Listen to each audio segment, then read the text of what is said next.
Ah, bonjour. Bienvenue dans cette magnifique bibliothèque. En quoi je peux vous aider? Oh, ok. Vous cherchez un auteur en particulier, Malraux, Rousseau. Oh, est-ce qu'on a encore ça en réserve? Vous savez quoi? Venez, suivez-moi.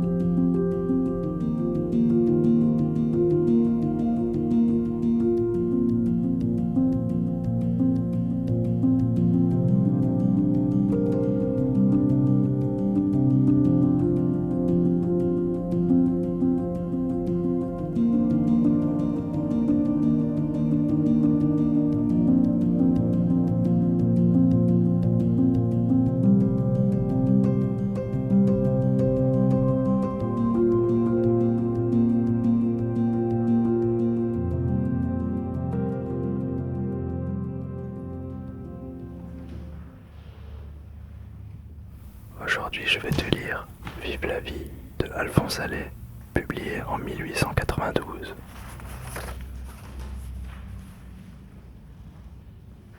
On se rappelle la fâcheuse aventure de ce collectionneur d'objets macabres, funèbres et criminalistes, dont la plus belle pièce, le faux col d'une victime célèbre, fut lavé, empesé, repassé par une chambrière zélée, mais peu documentaire. Pareille aventure arriva, voilà tantôt quelques années, et même un peu plus, à un vieux gentilhomme que je connaissais et qui s'appelait le marquis de Bois-la-Motte. Un rude homme dans son temps que le marquis.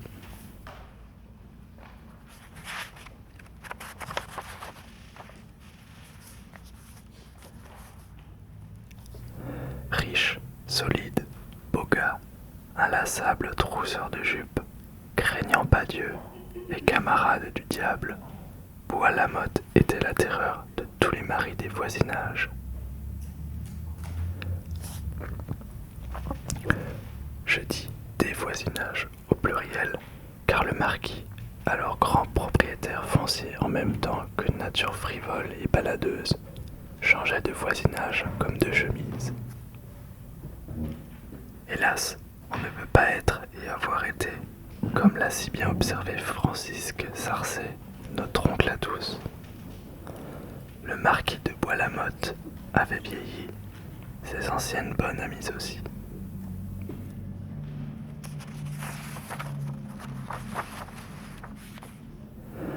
D'hypothèque en licitation, les biens domaniaux du marquis s'étaient envolés aux quatre vents des enchères publiques.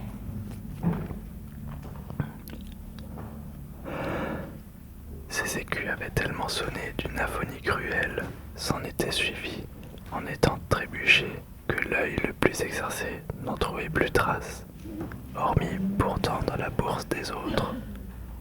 Seul, un vieux petit bien patrimonial s'était conservé intact, trop intact même, car depuis 20 ans, nul jardinier n'en avait fouillé le sol et nul bûcheron attenté à la hautaine poussée des châtaigniers héraldiques.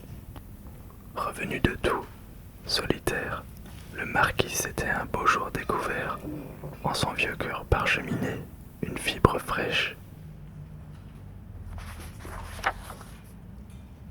Une fibre toute neuve qui vibrait maintenant, comme toute une florissante manufacture de harpe.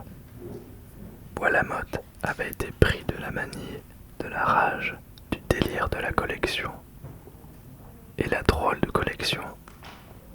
Le marquis collectionnait les haricots écossais. Ceux de mes lecteurs qui ont été à la campagne savent ce que c'est que des haricots. Imaginez-vous 4500 haricots dont les plus semblables hurlaient encore, pour l'œil d'un amateur, de disparatisme.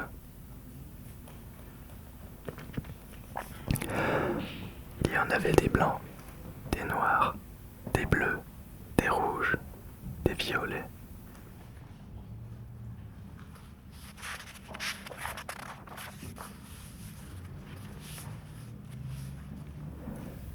avait des rayés, des chinés. Il y en avait même des jaunes et violets, des bleus et oranges, des rouges et verts. Ce n'était plus des haricots, c'était une polychromie à damner Antonin Proust. Cette collection que Bois-Lamotte savait par cœur à un spécimen près et qu'il aimait comme une seconde famille était contenue tout entière dans un vaste saladier, tout prêt à déborder. Et chaque matin, le marquis se disait, dans la langue du grand siècle, « Faudra pourtant que je la classe, faudra pourtant que je la classe. » Mais chaque soir tombait sur la plaine, sans qu'elle fût classée, la précieuse collection.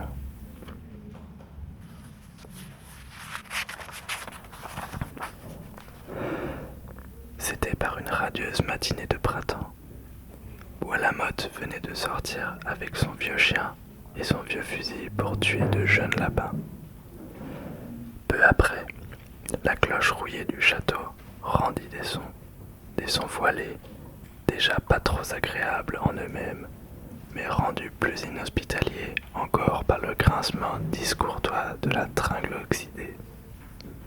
Une manière de vieille servante, vilaine, mais extraordinairement malpropre, et parlant le français comme si elle avait été élevée dans un pensionnat de vaches espagnoles, vint ouvrir.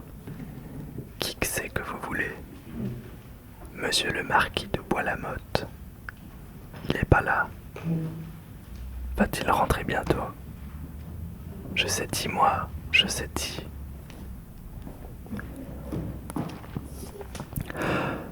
Devant cet accueil contestable, les visiteurs prirent le parti de pénétrer.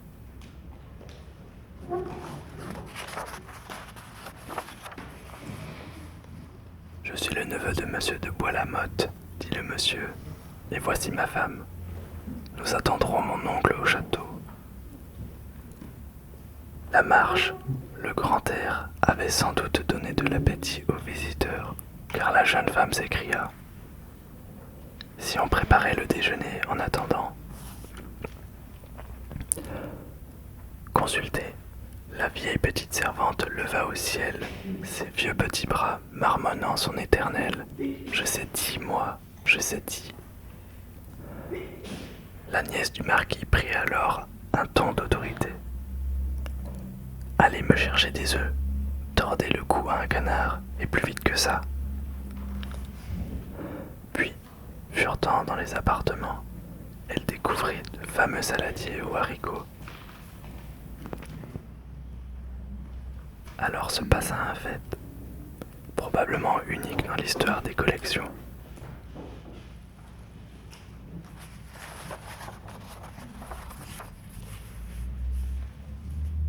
La jeune femme fit cuire la collection. Quand la collection fut cuite, la jeune femme la fit égoutter soigneusement. Ensuite, la jeune femme mit la collection dans une poêle avec du beurre et de l'oignon coupé en tranches minces. Tout de suite, l'antique Castel des Bois-Lamotte sentit bon. Le feu éclair léchait la poêle qui chantait la vie, qui chantait l'amour, qui chantait la gloire. Justement, le marquis rentrait. Je laisse à deviner les bonjours mon oncle qui accueillirent le vieux gentilhomme. Le couvert était dressé. On servit une bonne omelette au lard, et puis un bon canard, et puis les haricots. Bois-Lamotte ne s'y trompa pas une seconde. Il reconnut ses haricots blancs, ses noirs, ses bleus, ses rouges, ses violets.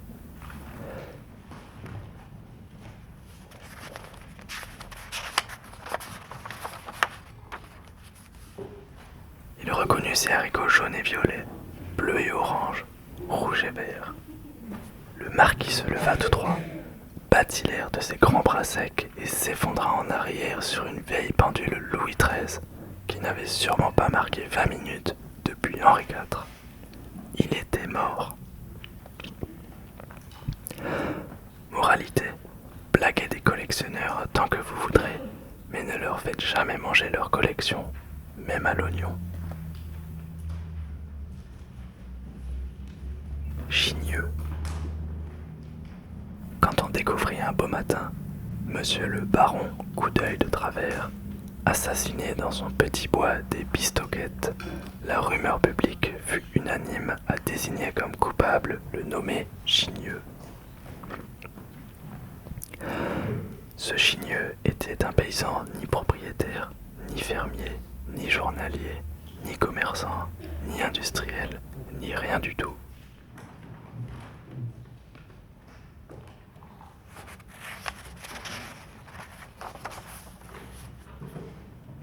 On l'accusait d'équilibrer son maigre budget grâce à des virements portant de préférence sur les légumes d'autrui et les lièvres circonvoisins, le tout mijoté sur du bois mort ou vif, rarement facturé. Devant les graves imputations de la rumeur publique, Chigneux prit des airs innocents qui changèrent les doutes en certitude, car, ainsi que l'a fait si judicieusement observé l'éminent jurisconsulte Bédard l'Éclageux, dès qu'un prévenu prend des airs innocents, tenez pour certain qu'il est coupable.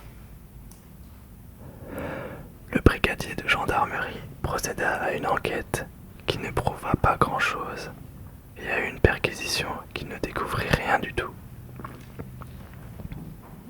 Après avoir mis sans dessus-dessous les modestes meubles et l'inconfortable literie de Chigneux, les gendarmes allaient se retirer quand ce dernier eut la malencontreuse idée de leur décocher la facétie de Parthe.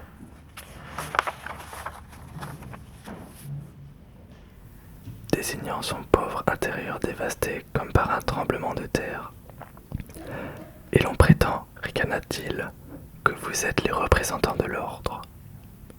Chigneux avait raté là une belle occasion de se taire. Estimant qu'une blague en vaut une autre, le brigadier se retourna et, frappant de la main une superbe peau de lapin accrochée à une solive extérieure et séchant au soleil. Cette simple allusion à un léger délit de chasse perdit Chigneux, dont la physionomie revêtit à l'instant une teinte terreuse, ce qui, chez les campagnards mal tenus, est la façon de devenir pâle. Subitement illuminé par la lividité de Chigneux, le brigadier introduisit dans la peau de lapin une main fureteuse. Il en sortit successivement un bouchon de paille, un portefeuille contenant quelques papiers de Monsieur Coup d'œil de travers, un porte-monnaie muni d'une centaine de francs.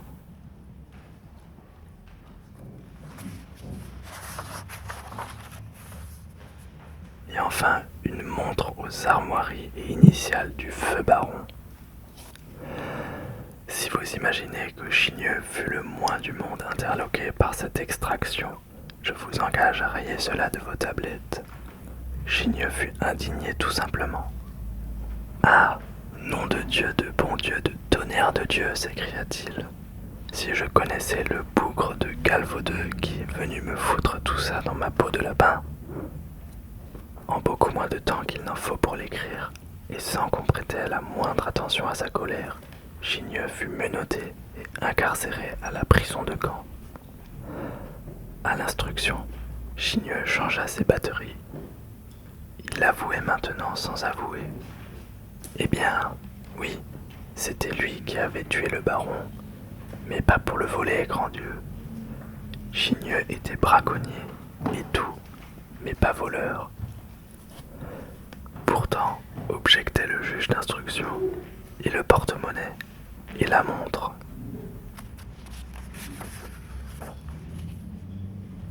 Eh ben justement, ripostait Chigneux avec un à-propos génial, c'était pour écarter les soupçons. Le magistrat s'étonnait.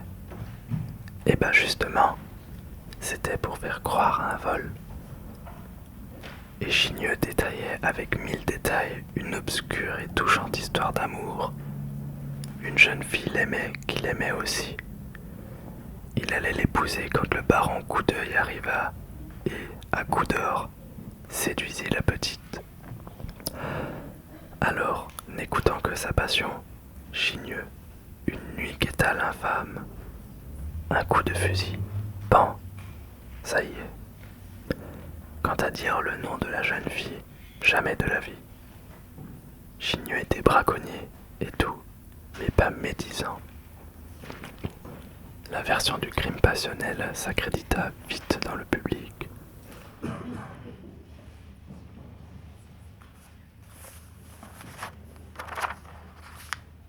Toutes les dames du Calvados, dignes de ce nom, s'apitoyèrent sur Chigneux. Ce fut un beau procès. Madame Tocard, une des gloires du barreau de Caen, réalisa ce tour de force inouï de se surpasser lui-même. Messieurs de la cour, messieurs les jurés, l'homme que vous avez devant les yeux est la personnalité la plus intéressante que j'ai jamais eu à défendre au cours déjà long de ma noble carrière. Et il raconta, en la poétisant, la fable de Chigneux, délicieuse idylle forestière. Chigneux aimait, il était aimé. Bientôt il allait conduire à l'autel, toute rose, sous sa rose blanche, l'exquise créature. L'amour aurait refait à ce braconnier une véritable virginité de garde-chasse. Il serait si heureux.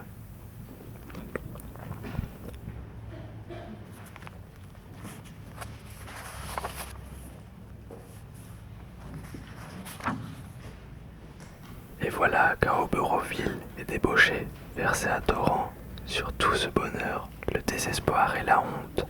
Ah, messieurs les jurés, pas très fixés. Messieurs les jurés répondirent oui sur certaines questions, non sur certaines d'autres. Et le tribunal appliqua 20 ans de travaux forcés à notre ami Chigneux. Sur l'insistance indignée de Madame Tocard, le jugement fut cassé. Un juré, en effet, au cours des débats, avait souhaité à un de ses collègues qui éternuait que Dieu le bénit. 6 mois sont passés. Pendant cet intervalle, de l'eau a coulé sous le pont. Monsieur Grévy a remplacé le maréchal de MacMahon à la présidence de la République et Madame Tocard du barreau de Caen, un républicain de la vieille, a été nommé procureur à la cour de Rouen. C'est précisément devant la cour de Rouen que l'affaire Chigneux va se dérouler à nouveau.